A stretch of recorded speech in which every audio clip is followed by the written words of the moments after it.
영원히 신실하신 하나님, 오늘 이 밤에도 저희를 통하여 역사하실 하나님을 기대합니다. 하나님, 저희의 마음을 받아 주옵소서. 저희의 모든 생각을 받아 주옵소서. 우리의 남은 생애와 우리의 모든 꿈들을 받으시고 다시 한번 하나님의 것들로 채워지게 하시고 감싸지게 하여 주옵소서. 하나님, 저희의 마음이 온전히 주를 향하여서 주님만을 갈망하며 저희 삶 가운데 주님을 간절히 숙모하는 그러한 저희가 될 수 있도록 하나님, 성령께서 오늘 이 저녁에 저희를 감동시켜 주옵소서. 하나님, 말씀으로 주님, 저희가 돌아가고자 합니다. 하나님, 말씀의 눈이 열리도록 주님, 저희의 심령을 열어주시고 말씀 받을 때에 저희의 심령에 잘 되새겨 저희의 삶 가운데 그리스도를 더 열심히 닮아내는 저희 모두 되게 역사하여 주옵소서. 이번 한 주 동안도 하나님께서 은혜 주셔서 감당케 하여 주셨습니다. 지금까지 주님 보호하시고 또 채우시고 길을 열어주셨습니다. 새 일을 행하실 하나님을 기대합니다. 저희를 하여금 다시 한번 새 힘을 얻어서 주의 이름을 향하여 힘차게 뛰어가는 저희 모든 성도들 다 될 수 있도록 이 밤에 성령 하나님 역사하여 주옵소서. 예수님의 이름으로 간절히 기도합니다. 아멘. 할렐루야. 주님의 이름으로 환영하고 축복합니다. 한 주 동안 날씨 엄청 더운데 어떠셨는지 모르겠습니다. 이번 주일 전체방위 광고를 드렸듯이 이번 주가 아마 제일 더운 날이 주일인 것 같습니다.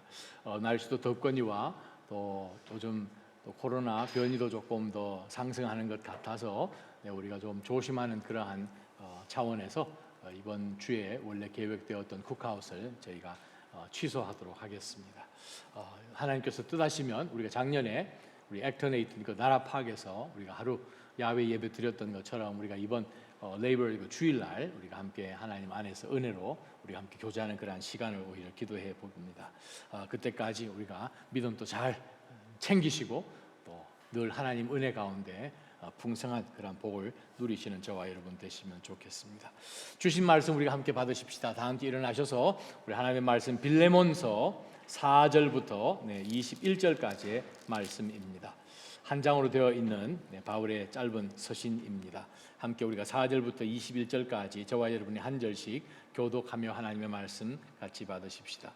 내가 기도할 때 그들을 기억하고 내 하나님께 항상 감사드리는 것은 주 예수와 모든 성도에 대한 그대의 사랑과 믿음에 대해 들었기 때문입니다. 그대가 믿음 안에서 교제함으로 우리 가운데 있는 모든 선한 것을 깨달아 그리스도께 이르게 되기를 바랍니다. 형제여, 나는 그대의 사랑으로 큰 기쁨과 위로를 얻었습니다. 이는 성도들의 마음이 그대로 인해 새 힘을 얻었기 때문입니다. 그러므로 나는 그리스도 안에서 그대가 마땅히 행할 것을 매우 담대하게 명령할 수도 있지만 오히려 사랑으로 인해 간곡하게 부탁합니다. 이렇게 나이가 많고 또 지금은 예수 그리스도에 위해 갇힌 사람인 바울은 갇힌 중에서 낳은 내 아들 오네시모를 위해 그대에게 간곡히 부탁합니다. 전에는 그가 그에게 무익한 사람이었으나 이제는 그대와 내게 유익한 사람이 되었습니다. 내가 그를 그대에게 돌려보내는데 그는 내 심장입니다. 나는 그를 내 곁에 머물게 해서 내가 복음을 위해 갇혀있는 동안 그대 대신 나를 돕게 하고 싶었습니다. 그러나 그대의 동의 없이는 내가 아무것도 하고 싶지 않습니다. 이는 그대의 선한 일이 억지에 의해서가 아니라 자발적으로 하는 일이 되게 하기 위한 것입니다. 그가 잠시 그대 곁을 떠나게 되었던 것은 이 일로 인해 그대가 그를 영원히 얻기 위한 것이었는지 모릅니다. 이제부터는 그가 더 이상 종과 같지 않고 종 이상 곧 사랑받는 형제 같은 사람입니다. 특히 내게 그랬다면 그대에게는 육신으로나 주 안에서나 더욱 그렇지 않겠습니까? 그러니 그대가 나를 동역자로 생각한다면 내게 대하듯 그를 받아 주십시오. 만일 그가 그대에게 무슨 잘못을 저질렀거나 빚진 것이 있다면 그것을 내게로 돌리십시오. 나 바울이 이렇게 친필로 씁니다. 내가 그것을 갚아주겠습니다. 그대도 내게 빚을 지고 있다는 것을 나는 그대에게 말하지 않겠습니다. 형제여, 진실로 나는 주 안에서 그대로 인해 기쁨을 얻고 싶습니다. 내 마음이 그리스도 안에서 새 힘을 얻게 해 주십시오. 나는 그대의 순종을 확신하며 그대에게 씁니다. 나는 그대가 내가 부탁한 것보다도 더 행할 줄 압니다. 함께 봤습니다. 22절 함께 제가 읽습니다. 또한 그대는 나를 위해 방을 하나 준비해 주십시오.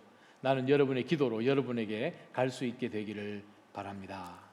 하나님, 오늘 이 말씀으로 주님, 저희가 어떻게 이 마지막 때를 살아가며 그리스도인들로서 성경에 등장하는 참 많은 주님의 사람들의 그 성품과 그들의 선택과 또 그들의 믿음의 색깔을 닮아서 하나님이 어두운 세상을 그리스도를 쫓아가며 그리스도가 나의 주인이십니다 고백하는 그리스도인으로서 주님 어떻게 변화시켜야 할지 하나님 저희를 사용하여 주시고 깨닫게 하여 주셔서 저희 동일하게 요긴하게 하나님에게 유익한 저희 모두가 되게 하여 주옵소서. 예수님의 이름으로 간절히 기도합니다. 아멘. 자리에 앉아주시기 바랍니다. 가끔 우리가 주변에서 새롭게 변하는 그런 변화들을 발견을 하죠. 한 번은 저희 집 앞에 우리 유리창 앞에 있는 그 나무가 하나 있는데 그해 겨울은 정말 추웠어요. 한 몇 년 됐던 것 같은데 그해 겨울은 다른 해보다도 정말 더 추웠어요. 그래서 이 정도 이 추위에 이거 뭐가 남겠느냐가 하는 생각을 해봤는데 아니 봄이 됐는데 이 나무가 살아날 기미가 안 보이는 거예요. 그래서 저희 아내랑 큰일 났다. 나무가 정말 얼어 죽었나 보다. 이거 어떡하지? 이거 파서 다 없애야 되겠네. 나뭇가지를 이렇게 몇 개를 잡아보니까 그냥 겨울 내내 말랐는지 쉽게 부러지는 거예요. 그냥 뚝뚝뚝. 보니까 안에 심도 없고. 그래서 이거 진짜 말라 죽었다. 그래도 사이즈가 저보다 키가 훨씬 큰데 이거 어떻게 이거 뽑아내지? 고민을 하면서 이제 한 주 후에 이제 날짜를 잡아서 뽑아야 되겠다라고 생각을 하는데 그 다음날 좀 비가 좀 왔어요. 비가 왔어요. 그러나 그 다음날 되니까 정말 죽은 나무였는데 조그마한 초록색 순이 새롭게 돋아나는 거예요. 저는 죽었다고 생각을 했는데 하나님의 때가 되니까 겨울 자면서 깨서 그게 새롭게 또 새 생명을 갖고 또 한 해를 또 시작을 하더라고요. 우리 주변에 그렇게 우리가 새롭게 출발하는 것을 많이 보죠. 가끔 한국에서 이렇게 주례를 해보면 미국에서 가끔 해보기는 하지만 결혼식 정말 신랑 신부가 정말 각자 이 싱글로 열심히 인생을 살아가다가 정말 마음에 맞는 사람, 내가 이 사람 아니면 죽겠어 해가지고 그냥 두 사람이 만나서 이제 결혼 예식을 하고 마치고 난 다음에 제일 마지막 예식 가운데서 이제 신랑 신부 이제 행진 있지 않습니까? 여기 피아노 반주가 들어가고 행진, 그때가 참 이렇게 의미심장하지요. 이제는 두 사람이 하나가 되어서 이제 새롭게 출발하는 거예요. 예전에는 혼자 각자 다니다가 이제는 두 사람이 하나가 되어서 같이 나아가는 새 출발. 영적인 우리의 삶 가운데서도 새로운 출발은 있습니다. 왜냐하면 그 이전에는 영원한 것이란 거 전혀 모르고 이 좀 고리따분하게 생각하면서 그냥 도리도리 나한테 그런 소리 하지 말라. 그러한 가운데서 내가 어떤 상황 가운데 처해졌을 때 정말 이 어둡고 소망이 없는 그 어둡칙칙한 곳에 정말 영광의 그리스도의 그 빛이 비치고 밝아지고 곰팡이 쓸었던 그 모든 것들이 다 죽어버리고 새 생명으로 변화되는 그러한 모습들. 네, 우리 개개인도 경험해 보았고 성경 전체에도 그런 것들을 많이 경험해 보죠. 바울 사도는 여러분 잘 아시다시피 1차 전도, 2차 전도, 3차 전도에 이르기까지 아주 열심으로 작은 이 크레테 지방부터 시작해서 남쪽 터키 지방으로 돌았다가 두 번째는 터키 지방 좀 중서부로 또 북쪽으로 좀 올라가고자 그냥 그 엄청난 산지를 한번 복음을 들고 가겠다고 그냥 작정을 하고 신라하고 갔는데 예수의 영이 허락지 않으셔가지고 비스니아까지 갔지만 길이 안 열려서 이거 어떻게 하나 하다가 해변가까지 그들이 가게 되었죠. 하나님이 문을 열어주셔서 유럽으로 가게 되고 마게도냐의 유럽의 최초의 교회 빌립보가 세워지고 또 우리 그 다음에 계속 이어지는 이야기 가운데서 데살로니가로 가고 더베로 가고 베레아로 가고 하는 그런 내용도 우리가 2차 전도 여행을 통해서 배웠습니다. 자, 그러한 가운데서 들려오는 소식이 바로 이 예루살렘에 있는 예루살렘 교회가 어려움에 처했다는 거예요. 이유는 아주 극심한 기근 때문에 교회가 많이 어려워졌습니다. 자, 그러한 가운데서 바울 사도가 다니는 그 소아시아 지역에 있는 여러 교회들에게 그 소식을 전했더니 정말 이 예루살렘에 정말 자신들의 이 모교회 같은 이 예루살렘 성도들이 정말 너무 안타까운 마음 가운데 우리도 연약하고 우리도 가난하지만 힘을 다해서 돕겠습니다 해서 그들이 정말 십시일반으로 구제 헌금을 거뒀지요. 또 3차 전도 여행을 하는 가운데서 3차 전도 여행까지 거치면서 바울 사도가 이제 헌금들도 모으고 해서 예루살렘에 맨 먼저, 다른 데 거치지도 안 하고, 원래는 시리아인 안디옥으로 가야 되는데 예루살렘으로부터 먼저 갑니다. 갔더니 그냥 거기서 있던 유대의 아주 나쁜 사람들이 로마 당국에다 고소를 해가지고 정말 이 사회를 그냥 혼잡하게 시끄럽게 하는 사람이다. 이제 무고하게 걸려서 거의 예루살렘이 2년 넘도록 지금 재판을 기다리고 이 헤롯 앞에서 또 펠릭스 앞에서 여러 번에 걸쳐서 법정에 서지만 정말 그들도 어떻게 해결할 수 없는 그러한 상황 가운데 바울 사도가 나는 로마 시민이요, 내가 로마로 가서 시저 앞에서 내 자신을 변론하고 싶습니다. 그게 내게 주어진 로마 시민으로서의 권리 아니요 해가지고 이제 바울 사도가 시기를 정해서 이제 압송을 당하게 되지요. 로마에 도착을 하는 그런 내용들을 우리가 사도행전 끝부분에 보게 됩니다. 그래서 지금 로마에 있는 집에 자신이 직접 돈을 내는 그러한 이 가택연금을 지금 당한 상황 가운데 있는 바울 사도입니다. 바로 그 시점 가운데서 기록한 성경책이 에베소서, 골로새서, 빌립보서, 또 빌레몬서입니다. 오늘 등장하는 본문이 빌레몬서, 그 네 성경책 중에 하나죠. 바울 사도가 로마에 가택연금 되어 있는데 사람들이 이렇게 가끔 이제 면회로 오지 않겠습니까? 어느 날 어떤 한 사람이 자기는 면회로 왔는데 이 사람 몰골이 좀 이상한 거예요. 얘기를 들어보니까 노예예요, 노예. 그 당시 로마 제국에 6천만 명의 노예들이 전 세계, 로마 제국 전체에 있었습니다. 얼마나 많겠습니까? 로마 시내에는 자유인보다도 노예들이 더 많았다는 기록이 있습니다. 이 사람이 누군가 하면 오늘 성경에 등장하는 이 오네시모란 노예입니다. 역사적으로 볼 때는 프리기아 지역에 있는 노예입니다. 프리지안 슬레이브스에 대한 그 내용들에 대한 기록도 로마 기록들에 많이 남아 있는데 그 지방에서 온 사람들, 특히 노예들은 그 쓸모없다.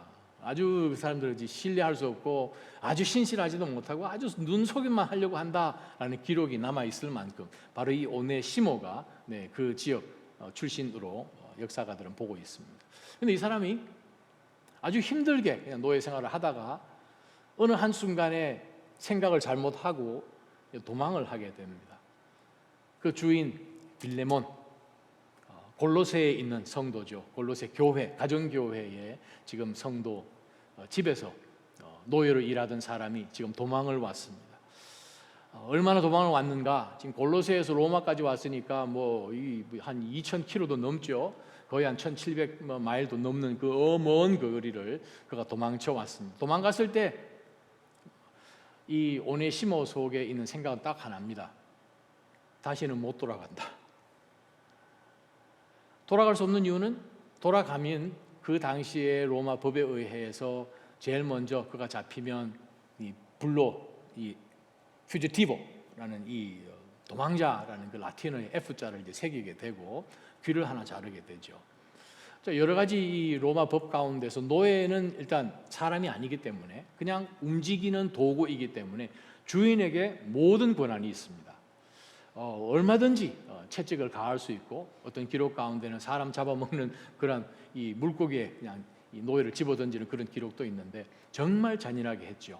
그러한 가운데서 지금 도망 나온 이 오네시모가 이제는 절대로 못 돌아올 그런 생각을 하고 뭐까지 했냐면 주인 이 빌레몬의 아주 값비싼 무언가를 지금 훔쳐서 아마 여비로 썼는지 모르겠습니다.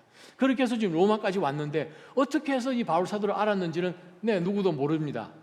많은 성경학자들이 추측하기는 아마 바울 사도의 그 복음을 전해 듣고 이 에베소에서 아마 이 가정교회가 시작되고 이 주인 또 특별히 우리가 1절, 2절에 등장하는 야삐아 그 아내, 아주 이분도 아주 그냥 교회에서 얼마나 잘 섬겼는지 바울 사도는 그 여인을 향해서 우리의 자매요 그렇게 표현을 합니다. 그 다음에 우리가 2절에 보게 되면 아키포라는 표현이 나오죠. 아키포는 누군가? 아키포는 이미 골로새 교회, 가정교회에서 아주 여러 가지 사역들을 열심히 섬기고 있는 그런 내용들을 우리가 골로새서 4장을 통해서 볼 수 있습니다. 이미 그 교회 안에 아주 그냥 열심히 섬기는 그러한 이 아내요 또 아들까지 그렇게 있는 걸 보면 아마 이 빌레몬도 아주 유력한 또 그 지방의 신앙 참 좋은 사람이었던 것 같습니다. 자, 그러한 상황 속에서 지금 아마 이 종이 노예가 바울에 대한 이야기를 대화 가운데 들었는지는 모르겠지만 정말 로마의 정말 수많은 노예들 틈 사이에 숨어서 그냥 이제 남은 생에 그냥 도망자로 살 생각을 하고 하는지도 모르겠습니다. 하지만 로마 법이 또 어떤 법이 있는가 하면 일단 노예가 도망을 하면 일단 정부 당국에 그 이름을 넘기고 그 다음에 그 사람의 이 모습을 이제 기록을 하게 됩니다. 그러면 로마 전 지역에 그것이 이제 퍼지게 되고 자유인이면 어떤 도망 노예라도 감금시킬 수 있는 그러한 권한이 주어져 있습니다. 자, 그러한 가운데서 지금 사실 도망자인 이 오네시모가 정말 잘 숨어서 사는 것은 거의 불가능합니다. 자, 그러한 가운데서 자신이 정말 더 이상 어떻게 도망갈 방법이 없는 가운데 아마 바울을 찾아왔던 것 같습니다. 로마 감옥에 갇혀져 있는 바울에게 찾아와서 오네시모가 자기 지금까지 지나온 모든 이야기들을 지금 했습니다. 그러한 가운데서 바울 사도가 그를 쳐다보니 시작은 해야 되겠는데 새롭게 삶을 바꿔야 되겠는데 이 힘이 없는 거죠. 노예가 뭘 할 수 있습니까? 또 바울 사도는 감옥에 갇혀 있는데 뭘 할 수 있겠습니까? 그런데 오늘 말씀을 들여다보면 하나님께서는 얼마든지 깜깜한 아무 소망도 없고 아무 빛도 비치지 않은 곳에 새롭게 역사하시는 하나님이심을 우리는 발견합니다. 왜냐하면 우리가 지금 이 빌레몬서 성경책을 이미 갖고 있다는 거죠. 오네시모에게 무슨 일이 있었다는 거죠.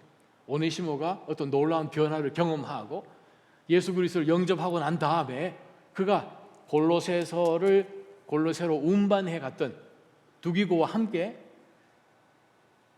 동행을 해서 골로새로 돌아간 것을 우리는 골로새서 4장을 통해서 알 수 있고 아마 그 여정 가운데서 빌레몬서라는 이 자신에 대한 바울 사도가 내가 돌아가면 아니 당신의 이 종이 돌아가면 나를 봐서라도 꼭 오네시모를 노예로 받지 말고 마치 나를 받아들이는 것처럼 받아주시오. 왜?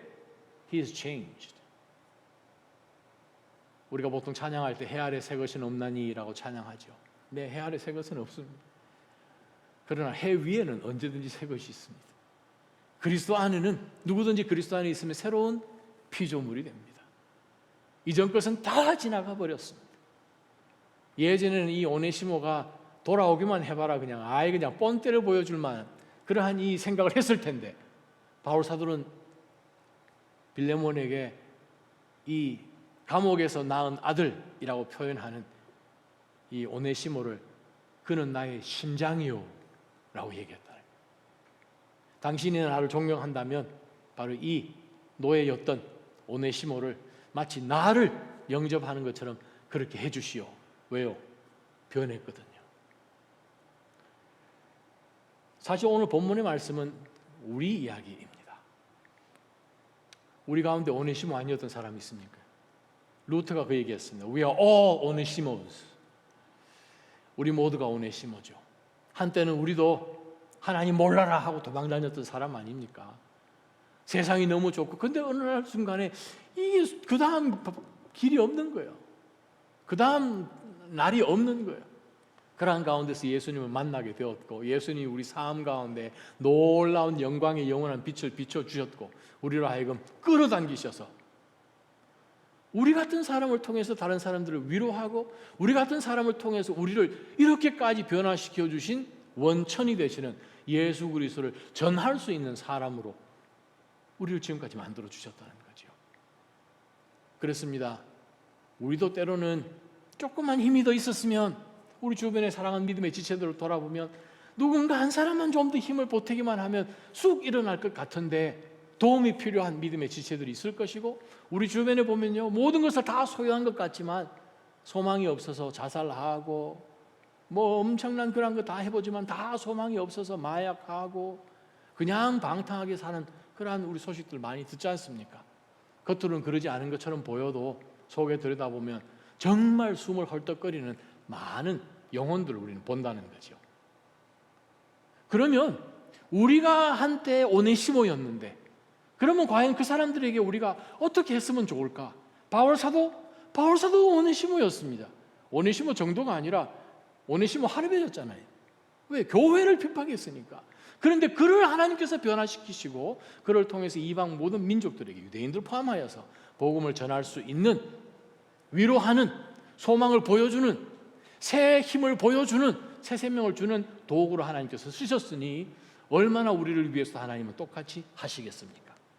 자, 바울 사도를 만나서 복음을 전해 듣기 전에는 빌레몬도 이방 사람이었고 빌레몬도 예수 그리스도를 알지 못했던 사람입니다. 근데 그도 예수 그리스도를 만났고, 우리가 읽었던 것처럼 그 사람에게 혹시 오네시모가 당신에게 빚진 것 있으면 그거 나한테 달아주시오. 내가 당신한테 신방 갈 때 그거 다 갚겠소. 근데 뭐 꼭 그렇게 해야 되겠지만 당신도 나한테 빚진 건 많다는 걸 나 절대 얘기 안 합니다. 바울이 머리가 참 좋습니다. 받으려고 다 계산했다가 바울 사도가 당신한테 빚진 거 있지요? 영원을 빚졌습니다. 천국을 제가 여러분에게 소개해 드린 것이죠. 당신 아내와 아들 변한 거 보시오. 근데 내가 그 얘기 안 하려고요. 그렇게 얘기하니 이거 뭐 빌레몬 무슨 얘기 하겠습니까?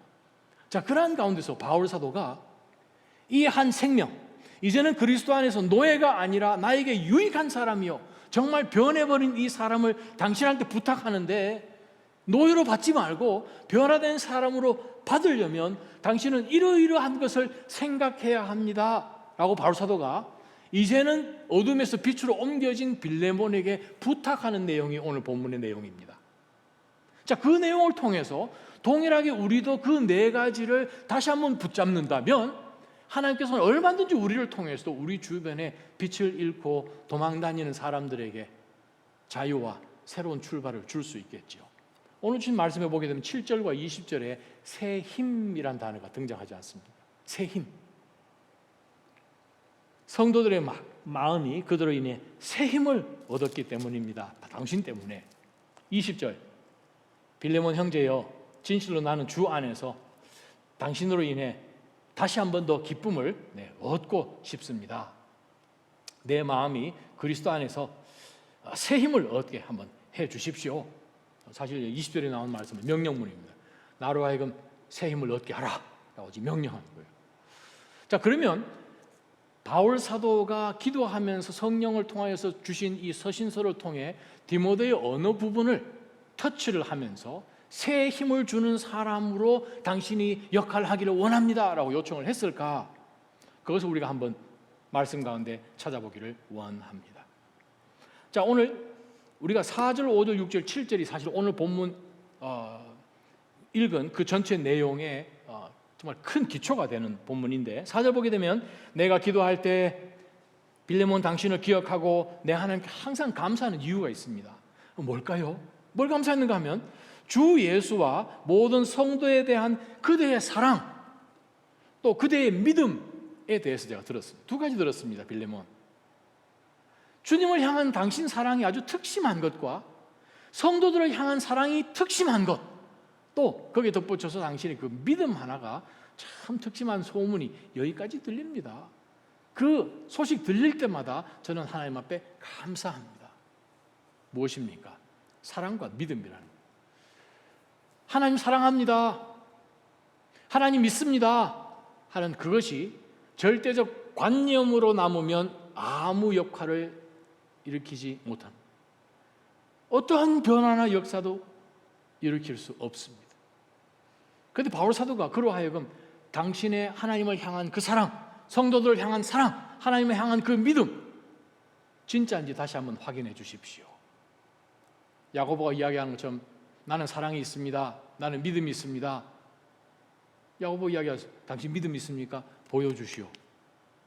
보여주는 것이 없으면 관념적으로 남은 그 믿음은 당신을 절대 구원 못합니다 하고 못을 박은 것 기억하시죠? 6절 보겠습니다. 그대가 믿음 안에서, 하나님을 향한 그 믿음 안에서 그리스도와 함께 교제함으로 우리 가운데 있는 모든 선한 일들을 어떻게 해야 될지, 내가 그리스도 안에 있기 때문에 그리스도를 사랑해서 어떻게 하면 우리 모두 성도들의 삶 가운데서 선한 일들을 해야 될 건지를 깨달아서 그것을 계속함으로 그리스도에게 점점 더 가까이 가기를 내가 원합니다. 그걸 지금 바울 사도가 지금 6절에 말씀하신 겁니다. 자, 믿음과 사랑이라는 것은 분명한 삶 가운데 선한 하나님이 하늘에 계신 아버지께서 받으시는 행실이 있어야 됨을 지금 말씀하고 있지요. 자, 그렇다면 과연 때로는 우리가 신앙생활 해 나가는 가운데서는 우리도 디프레션, 우리도 바닥을 칠 때 있습니다. 우리의 열심도 식을 때가 있지요. 우리 주변에 있는 믿음의 지체들 당연하겠죠. 한 걸음 더 나아가서 안 믿는 사람들이 얼마나 더 하겠습니까? 오네시모 같이 소망이 있겠습니까? 로마에 계속 머물러도 죽은 목숨, 돌아가면 더 죽는 목숨, 이거 뭐 방법이 전혀 없는 가운데서 뭐 어떻게 하겠습니까? 자, 그러한 가운데서 하나님께서 바울을 통해서 빌레몬에게 4가지 새 힘을 주는 사람이 되십시오. 어떻게 해요? 하는 그것을 바로 이 빌레몬 서를 통해서 우리에게 주신 말씀이 있습니다. 7절부터 9절까지 봅니다. 새 힘을 주는 사람의 그 특징이 무엇에 있는지를 7절, 형제여 나는 그대의 사랑으로 큰 기쁨과 위로를 얻었습니다. 이는 성도들의 마음이 그대로 인해 새 힘을 얻었지 않습니까? 새 시작, 새로운 출발, 새 힘을 주는 사람의 특징은 그리스도인이 새 힘을 주는 사람으로 살아가려면 우리 무엇이 있어야 되는가 하면 모든 문제의 해결이 사랑에 있다는 것을 알아야 된다는 것이죠. 사랑이요. 정말 사랑의 파워는 모든 허물들을 덮을 뿐만 아니라 모든 것을 딜리트 시킬 수 있는 바로 그 그리스도의 사랑을 우리가 받았기 때문에 하나님께서도 우리의 모든 죄를 동에서 서가 먹은 것처럼 기억지 아니하시는데 바로 그 사랑을 우리가 입었다면, 우리도 동일하게 사랑을 우리가 받았다면 우리 똑같이 사랑하는 모든 믿음의 지체들이 새롭게 출발할 수 있도록, 새 힘을 얻을 수 있도록 당신의 사랑으로 나도 큰 기쁨과 위로를 얻었습니다 라고 이야기합니다. 자, 지금 사실 이 새 힘이란 단어는 헬라 원어를 찾아보면 사실 새 힘이란 단어가 전혀 아닙니다. 그 단어는 무슨 뜻인가 하면 refreshed 라는 뜻입니다. 그냥 숨이 쉬어졌다, 뭐 그렇게 표현할까요? 그냥 속 시원해졌다, 막혔던 것이 그냥 쑥 내려갔다, 뭐 그런 표현입니다. 8절에 그러므로 나는 그리스도 안에서 그대가 마땅히 행할 것을 매우 담대하게 명령할 수도 있지만 나 사도 아니요, 예수님이 세운 사도 아니요, 내가 당신에게 권면합니다 라고 할 수도 있지만 그건 말고 그것보다 더 강력한 거로 내가 당신에게 요구하겠소. 그것이 무엇입니까? 그리스도께서 당신에게 주신 그 사랑, 그 사랑이 있습니까? 하는 그것을 바울 사도가 지금 빌레몬에게 지금 질문하는 거죠. 내가 사도로서 당신에게 명령하는 것 대신에 9절, 오히려 사랑, 그리스도 안에 있는 그 사랑으로 인해 제가 간곡하게 부탁합니다. 내가 이렇게 나이 많고 또 지금은 예수 그리스도를 위해 갇힌 사람이 된 나 이 바울, 당신에게 부탁합니다. 그리스도에게 당신 사랑받았지 않습니까? 사랑받았으니 제가 그 다음에 하려는 말 잘 들으십시오 하고 지금 이제 돗자리를 까는 거죠. 첫 번째, 우리가 이 세상 살아가는 동안에 그 어떤 세상도, 그 어떤 누구도 새롭게 할 수 있는, 정말 모든 과거들 우리를 움켜쥐고 발목 잡고 있는 그 모든 것들을 다 딜리트 시킬 수 있는 그러한 그리스도의 사람들로 우리가 사용되려면 맨 먼저 우리가 행해야 될 것이 무엇인가? 그리스도의 사랑을 우리가 실천해야 된다는 거예요. 그러면서 두 번째 바울 사도가 이렇게 이야기합니다. 10절부터 13절까지 갇힌 중에 낳은 내 아들 오네시모를 위해서 내가 그대에게 조금 전에 말했듯이 간곡히 부탁합니다. 전에는 그가 그대에게 무익한 사람인데 이제는 그대와 내게 똑같이 유익한 사람이 됐습니다. 사람이 변했다는 거예요. 원래 오네시모라는 그 이름이 유익한이라는 뜻인데 이 사람이 워낙 이제 무익한 짓거리를 했으니 별명이 무익한 사람이라고 불렸겠죠. 유익하지 않은 이런 의미겠죠. 그런데 지금 그리스도를 만나서 유익한 사람이 됐는데 이제는 당신에게도 유익하고 나에게도 유익한 사람이 되었습니다. 내가 그를 그대에게 돌려보내는데 그는 내 심장이요. 13절, 나는 그를 내 곁에 머물러서 내가 복음을 위해서 갇혀있는 동안 당신이 여기 왔으면 해야 할 그 일들을 당신 대신 나를 지금 꼭 돕게 하고 싶습니다 라고 할 만큼 바울 사도는 빌레몬에게 이 디모데에 대한 어떤 언급을 합니다. 무슨 말입니까? 정말 새 힘을 주고 새롭게 출발하는 용기를 주는 그리스도인으로 하나님의 선한 도구로 우리가 쓰여지기 위해서는 오늘 10절부터 13절까지 나온 바울 사도의 태도를 우리가 본받을 것이 있습니다. 무엇입니까? 단점은 덮자, 장점은 높이자.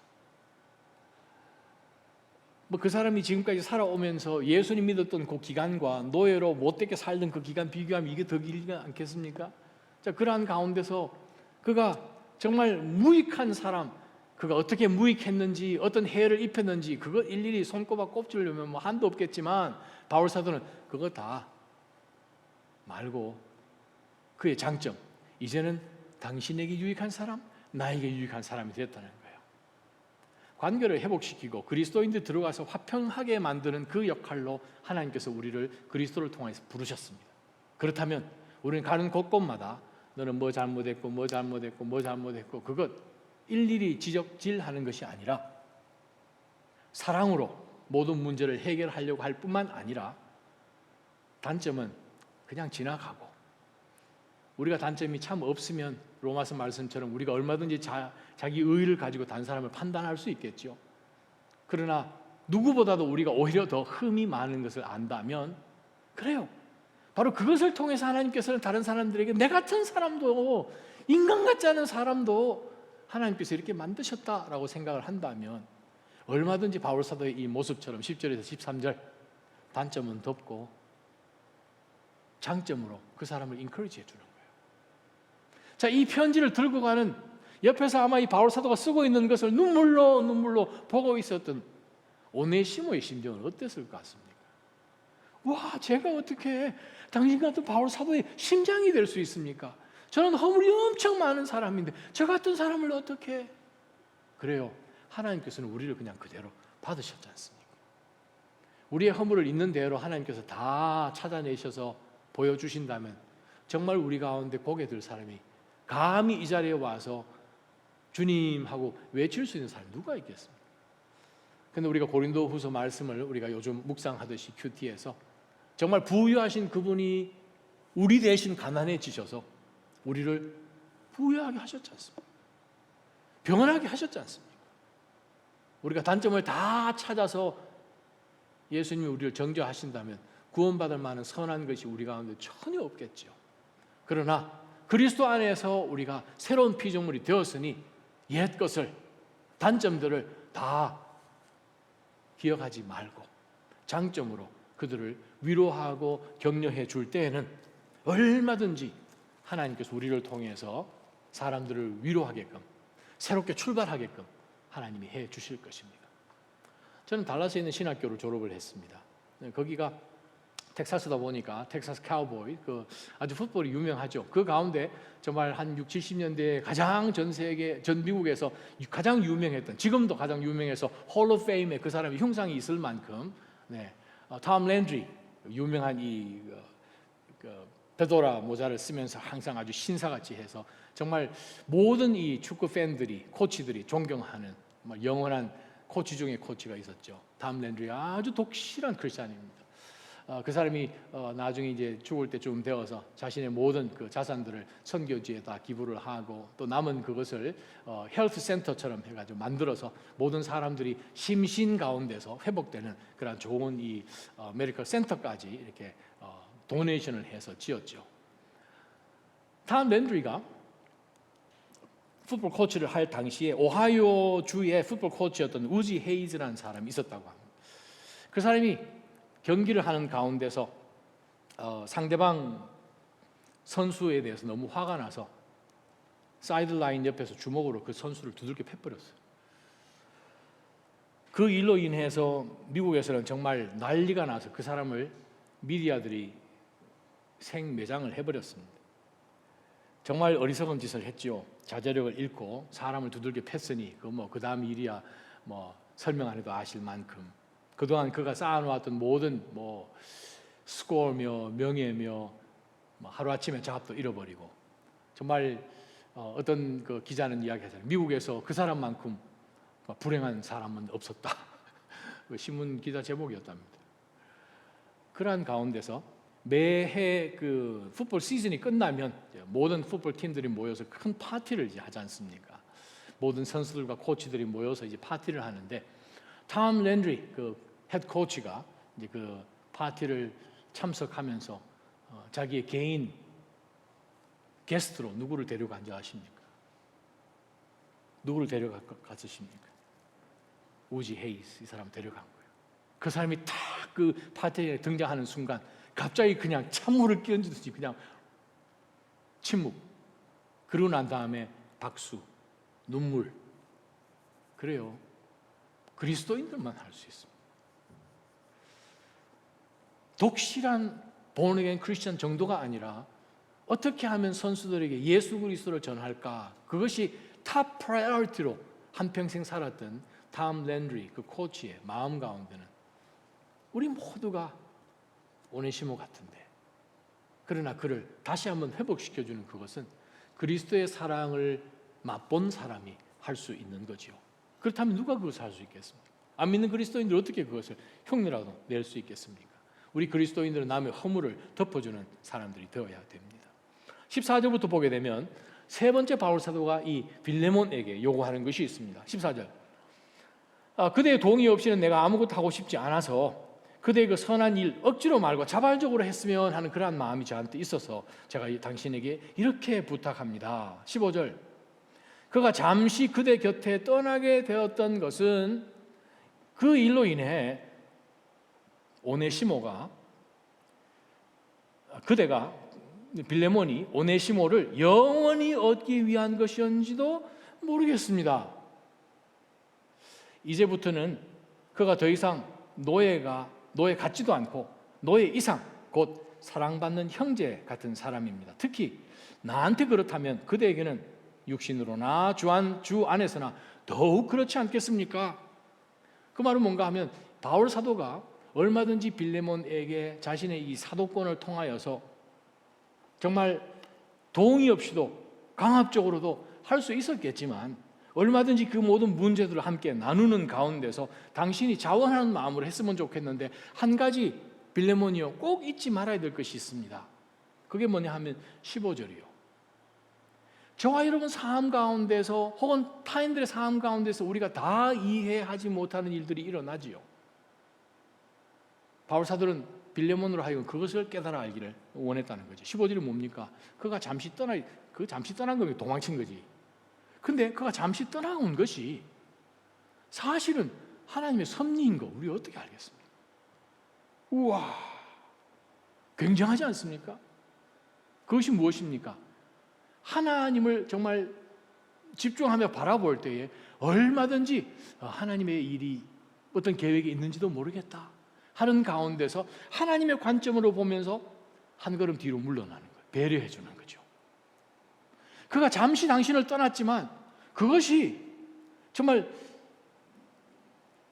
그대가 그를 영원히 얻게 되는 줄 어떻게 알겠습니까? 영원히 얻었지요. 그리스도 안에서 그를 받았다면, 그리스도 안에서 영생을 가진 믿음의 형제로 받았다면 천국에서 지금 같이 팔짱 끼고 하나님 앞에 예배드리고 있지 않겠습니까?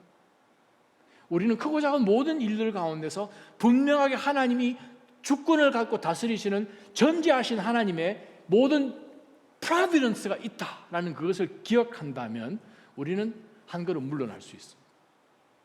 배려할 수 있습니다. 손해보는 것 같지요? 나의 권리가 침해당하는 것 같지요? 하나님이 안 계시다면 우리는 핏대도 올리고 목소리도 높이고 주먹도 좀 가끔 흔들어 가면서 우리 자신을 표력해야 됩니다. 그러나 하나님이 계시다면, 하나님이 이 모든 것을 허락하시고 하나님의 허락 없이는 이 일도 일어나지 않는다면 그거 어떻게 알겠습니까? 지금 이 상황 속에서 그리스도께서 우리 가운데 먼저 주신 그 용서, 그것을 기억한다면 배려합시다. 받아주시오. 사랑하는 나자임 성도 여러분, 얼마든지 우리 그리스도인들이 믿음의 공동체 안에서나 외인들을 향하여서도 하나님의 주권, 나와 이 사람과의 관계 속에서 하나님이 어떻게 역사하실지를 모르지 않습니까? 손해보는 것 같으나 그를 영원히 얻으리라고 우리가 어떻게 알겠습니까? 배려하라는 거죠. 네 번째 말씀입니다. 17절부터 보게 되면 마지막으로 바울 사도가 이 빌레몬에게 당신 속에 뭐가 있는지 다시 한번 확인해 주셔서 오네시모를 받으셨으면 좋겠습니다 라고 이야기를 합니다. 뭔가요?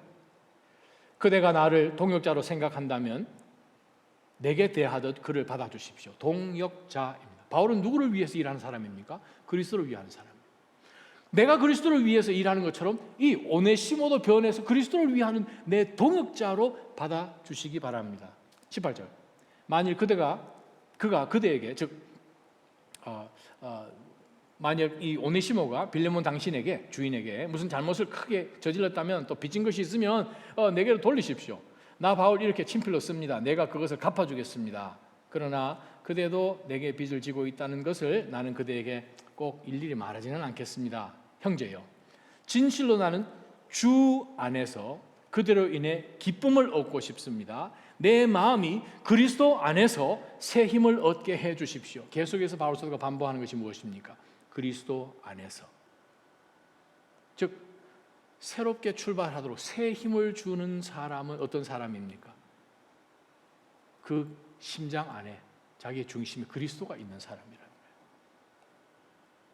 거예요. 하나님께서 이 사람 가운데도 있구나.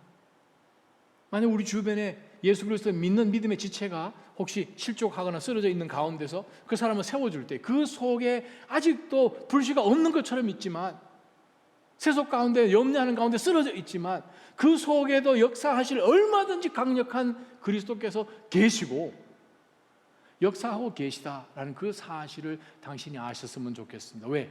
그분은 동일한 그리스도이시기 때문입니다.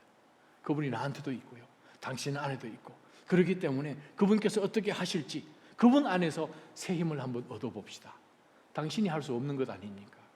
나는 지금 감옥에 갇혔으니 나도 할 수 있는 게 아니지 않습니까? 그러나 당신 속에도 계시고 내 안에도 계시는 그 그리스도를 우리가 집중한다면 우리는 얼마든지 용납하고 화평케 하고 새 힘을 주고 새 출발을 시켜주는 그런 사람이 되지 않겠습니까? 바울 사도는 예수 그리스도께서 그 어떤 고난 가운데서든 기쁨의 원천인 것을 분명히 알았다는 것이죠. 오네시모에게 어떤 일이 벌어졌겠습니까? 빌레몬이 받았을까요? 안 받았을까요? 성경에는 안 기록되어 있으니까 잘 모르겠습니다만, 디모데가 에베소 교회의 초대 목사님이었습니다. 에베소 교회의 고대 목사님들의 리스트를 구글해 보시면 탁 나옵니다. 두 번째 등장하는 목사님 이름이 좀 낯익습니다. 오네시모입니다. 물론 그 당시에 오네시모라는 이름이 귀한 이름은 아닙니다. 그러나 바울 사도 바로 이후 시대인 AD 한 40년부터 AD 한 105년까지 살았던 이그나티우스 초대 교부 중에 한 사람이죠. 그 교부가 에베소로 보내는 편지가 발견이 되었는데, 그 편지의 제일 첫 머리가 이렇게 시작합니다. 그 수신인을 누구로 적었는지 하면 이렇게 적었습니다. Addressed their wonderful minister, their bishop, named Onesimus. 와, 물론 이 사람이 빌레몬에 나오는 그 오네시모 동일인인지 아닌지는 모릅니다. 동일인 가능성은 물론 더 많이 있기는 하지만, 하나님은요, 무익한 사람, 도망쳤던 노예까지도 변화시키셔서 정말 1세기 중요한 역할을 감당했던 에베소 교회의 2대 목회자로까지 변화시키시는 하나님이십니다. 우리를 하나님께서 변화시켜주시고 저 같은 사람을 또 귀한 나짜짐 교회에 또 목회할 수 있도록 세우신 만큼 우리 모두가 똑같은 오네시모의 과거를 가지고 있습니다. 하나님께서 우리에게 새 힘을 주셨고 하나님께서 우리에게 새로운 출발을 하게 해 주셔서 우리는 하나님 앞에 오늘처럼 예배 드리는 자리 가운데 온 것이죠.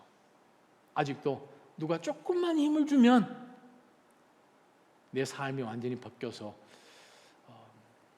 그리스도의 빛을 볼 수 있을 텐데, 그러나 그들 스스로 어떻게 할 수가 없어서 지쳐있는 지체들도 있을 것이고, 시험 들어서 아니면 우리 주변에 아직 그리스도를 발견하지 못한 그러한 영혼들도 있겠지요. 어둠을 밝혀서 그리스도를 그들에게 전하는 그런 귀한 믿음의 성도들로 쓰여지기를 주님의 이름으로 축원합니다. 우리가 함께 부르고 싶은 찬양이 하나 있습니다. 그 찬양이 뭐냐면 여러분 잘 아시는 찬양입니다. 해 아래 새 것은 없나니.